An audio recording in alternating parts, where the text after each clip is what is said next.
বিধানসভাৰ মজিয়াত মেট্ৰিকৰ প্ৰশ্নকাকত ফাদিল প্ৰসংগ বিৰোধীৰ প্ৰশ্ন শিক্ষামন্ত্ৰীৰ উত্তৰ মেট্ৰিকৰ প্ৰশ্নকাকত ফাদিলে কপাইছিল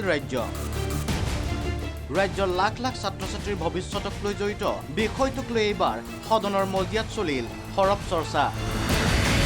সেৱা ধ্বংসৰ ষড়যন্ত্ৰ চলিছে অভিযোগ দেৱব্ৰত শইকীয়াৰ সেৱাৰ অধ্যক্ষ যিজনৰ নিয়ম বহিৰ্ভূতভাৱে সময় বৃদ্ধি হৈছে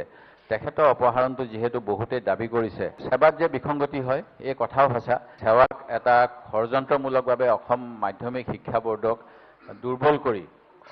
বেলেগ বোৰ্ড অসমৰ ওপৰত জাপি দিয়াৰ অন্য শিক্ষা ব্যৱস্থাৰ নিচিনা কৰাৰ CBSE বোৰ্ডলৈ নিয়া অন্য ধৰণৰ কথাবিলাক আহি আছে ইয়াৰ ক্ষেত্ৰত সেৱাক এই ষড়যন্ত্ৰৰ অংশীদাৰ হৈছে নেকি যিসকল তাত আছে আলোচনাত অংশ ল'লে AIDF বিধায়ক আমিনুল ইছলামে সেৱাৰ একাংশ কৰ্মচাৰীয়ে ধনৰ বিনিময়ত পৰীক্ষাৰ্থীৰ নম্বৰ কম বেছি কৰে অভিযোগ আমিনুল ইছলামৰ 2021 চনৰ 19 জুলাই তাৰিখে য'ত মাৰ্কছ বঢ়াই দিয়াৰ কাৰণে কেছ দিয়াৰ এটা অভিযোগ পোৱা গৈছিল আৰু এইটো কামৰূপ মেট্ৰোত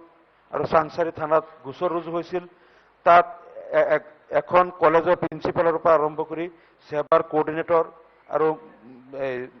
এন্ট্ৰি অপাৰেটৰৰ পৰা আৰম্ভ কৰি কেইবাজনক গ্ৰেপ্তাৰ কৰা হৈছিল সৰব হ'ল CPIMৰ বিধায়ক মনোৰঞ্জন তালুকদাৰ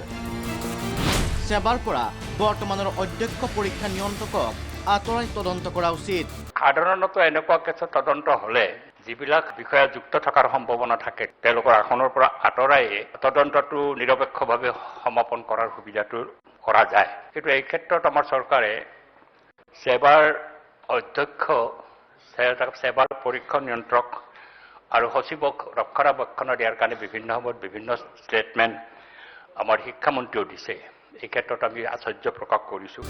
বিৰোধীৰ এনে অভিযোগ সমালোচনাৰ উত্তৰ শিক্ষামন্ত্ৰী ডাক্তৰ ৰণোজ পেগুৰ সেৱাক ৰক্ষণাবেক্ষণ শিক্ষামন্ত্ৰীৰ সেৱাৰ কাৰ্যালয়ৰ পৰা প্ৰশ্নকাকত ফাদিল হোৱা নাই সেৱা কিদৰে জগৰীয়া ইখনৰ পাছত সিখন প্ৰশ্নকাকত য'ত এনেকে লিক হৈ যায় মই ভাবো যে সেইখন চৰকাৰৰ শিক্ষামন্ত্ৰী গৰাকী নিশ্চিতভাৱে নৈতিকভাৱে ইয়াৰ কাৰণে জগৰীয়া আৰু তেখেতে ইয়াৰ কাৰণে দায়িত্ব স্বীকাৰ কৰি ৰাজহুৱাভাৱে আজি সদনত ক্ষমা বিচৰা দৰকাৰ ইপিনে সেৱাক ৰক্ষণাবেক্ষণ দিয়াৰ বিপৰীতে শিক্ষামন্ত্ৰীৰ আক্ৰমণৰ লক্ষ্য শিক্ষক সমাজ ৰক্ষকেই ভক্ষক হলে আমি নিৰুপায় প্ৰশ্নকাকত বাৰম্বাৰ লিক হৈছে এই কথাটো শুদ্ধ নহয় দলৰ শাসিত ৰাজ্যত প্ৰশ্নকাকত লিকৰ ঘটনা ঘটিছে সমগ্ৰ ভাৰতবৰ্ষত যোৱা 10 বছৰত প্ৰশ্নকাকত লিক হোৱাৰ ঘটনা সম্পূৰ্ণৰূপে 70টা ঘটিছে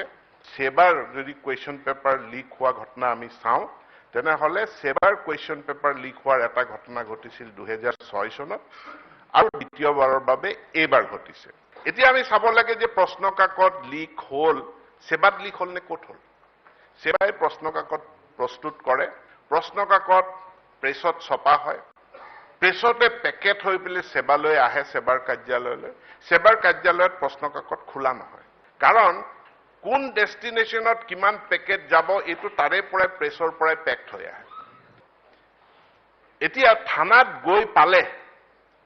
থানাত গৈ পোৱাৰ পাছত দায়িত্ব থানা আৰু পৰীক্ষা কেন্দ্ৰৰ তাৰ পাছত কুৱেশ্যন পেপাৰটো লিক হৈছে ইয়াৰ কাৰণে মই সেৱাক কেনেকৈ জগৰীয়া কৰিব পাৰোঁ বিৰোধীৰ সমালোচনাৰ উত্তৰ দি শিক্ষামন্ত্ৰী ডাক্তৰ ৰণোজ পেগুৰ আশ্বাস চৰকাৰ বিষয়টোক লৈ চিৰিয়াছ ভৱিষ্যতে ভালদৰে পৰীক্ষা অনুষ্ঠিত কৰা হ'ব জুঞ্জুলি দত্ত বৰা ৰিপৰ্ট প্ৰাগ নিউজ